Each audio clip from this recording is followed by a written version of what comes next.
तो कहानी है भूमि और सूर्या की, जो अपनी छुट्टियों में पहुंचे हैं अपनी दादी के गांव पश्चिमी घाट में। और वहां उन्हें मिले प्रकृति के कुछ ऐसे छुपे हुए खजाने जो सच कहूं तो हम सबके लिए बेहद जरूरी हैं। तो चलिए आज उन्हीं खजानों की कहानी को थोड़ा और करीब से जानते हैं।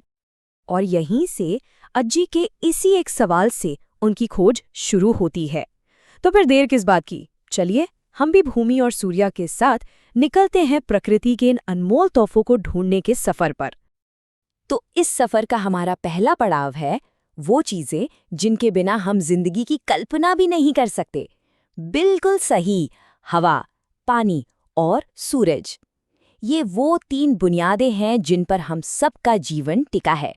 सोचिए जरा, हवा हमारे लिए कितनी जरूरी है, इसका अंदाजा आप इसी बात से लगा सकते हैं। अज्जी बच्चों को बताती हैं जब वो सांस लेने का अभ्यास करा रही होती हैं कि भाई देखो, ऑक्सीजन के बिना तो कोई भी जीव एक पल भी जिंदा नहीं रह सकता। लेकिन क्या कभी ये सोचा है कि जिस हवा में हम सांस लेते हैं उसमें सिर्फ ऑक्सीजन ही होती है या और भी कुछ? अच्छा, तो जवाब है नहीं। जिस हवा में हम सांस लेते हैं ना, वो असल में सिर्फ ऑक्सीजन नहीं बल्कि कई गैसों का एक मिक्सचर है, एक मिश्रण है। इसमें देखिए, सबसे ज्यादा हिस्सा तो नाइट्रोजन का है, करीब 78%। उसके बाद आती है हमारी जीवनदायिनी ऑक्सीजन, लगभग 21%, और बाकी बची खुची गैसें बहुत ही कम मात्रा में होती हैं।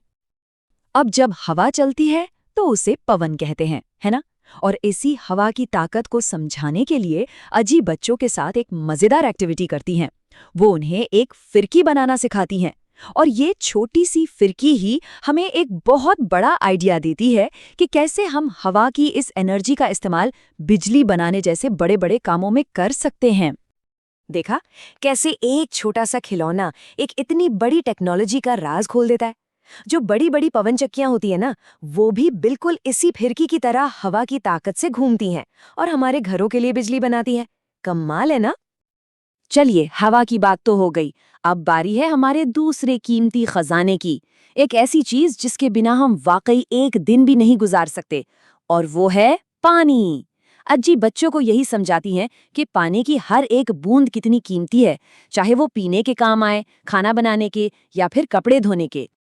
और यहाँ एक हैरान करने वाली बात है, हमारी धरती पर इतना सारा पानी होने के बावजूद पता है हमारे इस्तेमाल के लायक पानी कितना है? बहुत बहुत कम।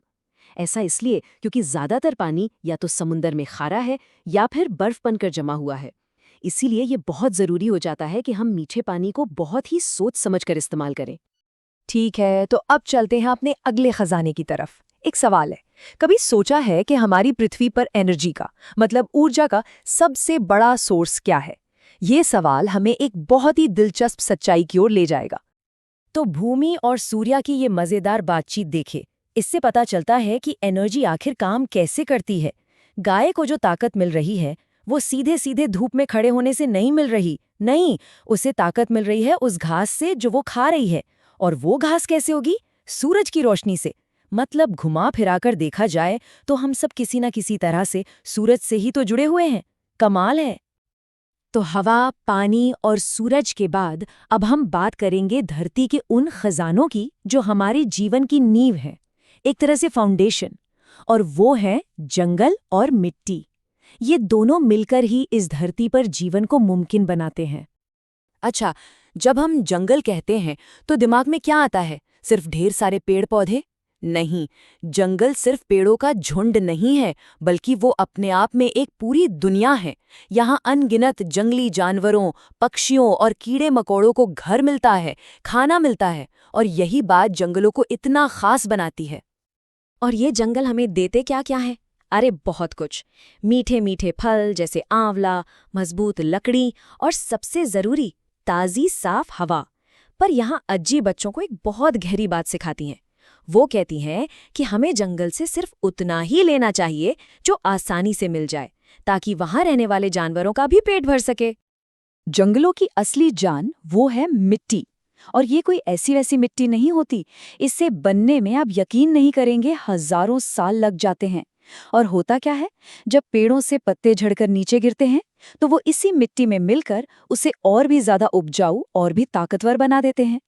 इसी ताकत से फिर नए पौधे और पेड़ उग पाते हैं।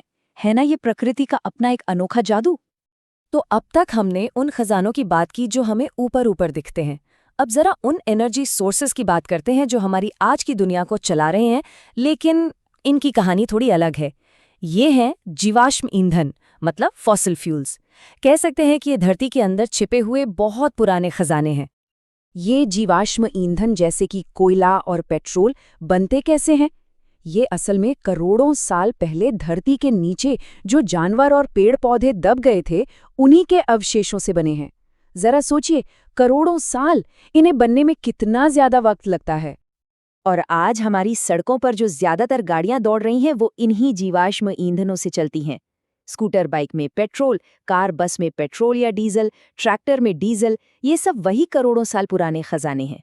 लेकिन यहाँ एक बड़ा सवाल है, क्या होगा अगर ये खजाने एक दिन खत्म हो गए तो अब तक हमने जितने भी खजानों के बारे में जाना, हवा, पानी, सूरज, जंगल और ये जीवाश्म ईंधन, अब वक्त है इनके बीच का एक बहुत ही जरूरी, एक बहुत बड़ा फर्क समझने का।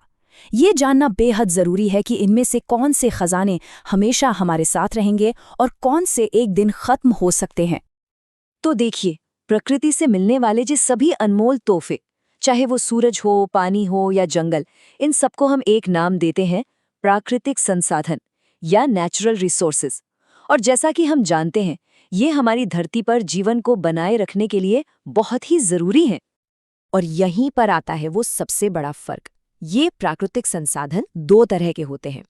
एक होते हैं नवीकरणीय यानी रिन्यूएबल रिसोर्सेज, जैसे हवा, पानी, सूरज की रोशनी। ये ऐसे संसाधन हैं जो एक तय समय में फिर से बन जाते हैं, ये कभी खत्म नहीं होते। वहीं दूसरी तरफ है अनवीकरणीय यानी नॉन रिन्यूएबल रिसोर्सेज, जैसे कोयला, पेट्रोल।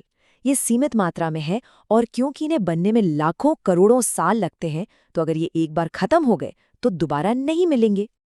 और आखिर में गांधी जी की ये बात हमें हमेशा याद रखनी चाहिए कि पृथ्वी हर इंसान की जरूरत को पूरा करने के लिए काफी है, लेकिन हर इंसान के लालच को नहीं।